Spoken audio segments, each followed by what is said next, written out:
might need to start spitting. Boy, that's a double at that point, Lee.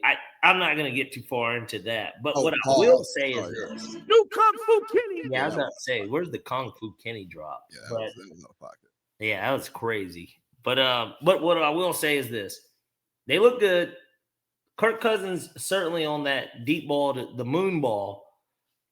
It was great, man. It was great. It was great. I think that it was great momentum to go into a game against a team that you should beat again.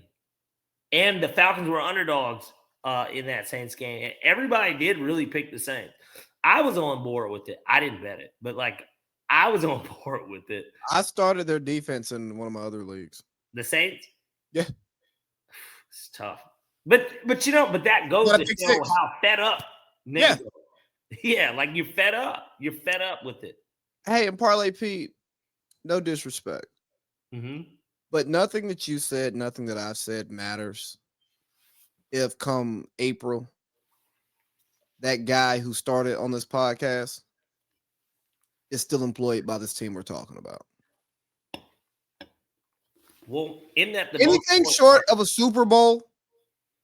We're not getting a Super Bowl. No, hear me out. But anything short of a Super Bowl, if that guy's back, nothing matters.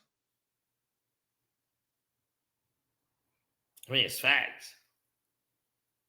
And a Super Bowl may retire his ass. But we won't get one because he's here. Now,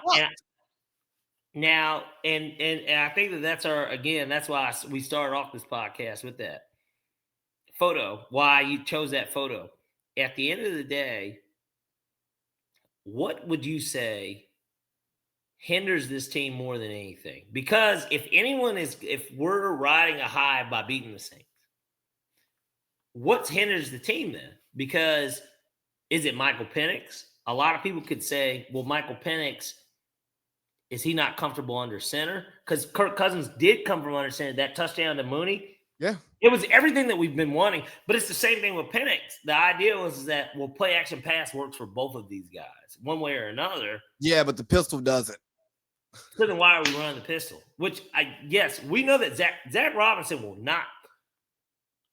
Lee, I am here today. We will never do this podcast again if Zach Robinson is the offensive coordinator next week. I'm willing to make that proclamation. And all right, I tell you, not never again. But if he's the OC next year, then brother, you got to find a new partner, or you got to make this the solo show. Because I'm willing to lay that on the line because I know that it's not going to happen. You know what I'm saying? He won't be here. I don't think if we went out, I don't even think he was going to be here.